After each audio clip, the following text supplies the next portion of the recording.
Фондот за здравствено осигурување негира дека при хакерскиот напад се украдени податоци на граѓани.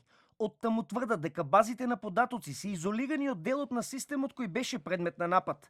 Премиерот Димитар Ковачевски вчера рече дека се работи за напад со ransomware, хакерски напад во компјутерскиот речник, подразбира барање откуп за да се вратат податоците. И премиерот и министерот за внатрешни работи, како и за бомбите, сега и за нападот врз фондот, повторно велат, ова е хибридна војна која се води во Европа.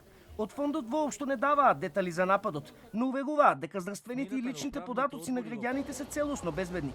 Но она што е симптоматично е дека шпекулациите за барање откуп од страна на хакерите ниту една институција ниту ги демантира, ниту пак ги потврдува. При сајбер нападот немаше излевање на податоци надвор од базите на фондот.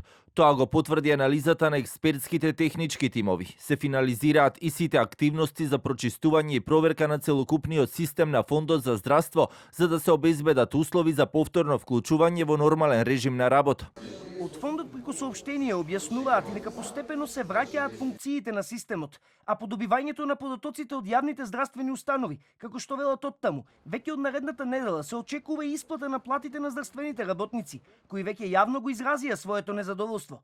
Токму во врска со овој сајбер напад, денеска на новинарски прашања одговараше министерот за внатрешни работи Оливер Спасовски, кој рече дека сите институции треба да преземат предвремени мерки за заштита на електронските системи. Сите раководители на институциите основен приоритет треба тоа да го има. Зошто ова го кажам? Заради тоа што не ние, државите во Европа и во светот многу малку посветија внимание на заштита на електронските системи, на спречувањето на ваквите напади кои што ни се случуваат, а гледаме дека по разорност тие може да бидат многу поголеми, позначени.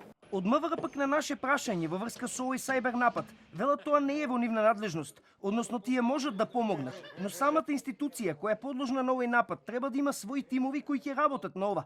Базата на податоци на Фондот за здравство веќе 11 дена е блокирана поради хакерски напад, поради што реагираа пациентите, но и здравствените работници кои не добија плати на време.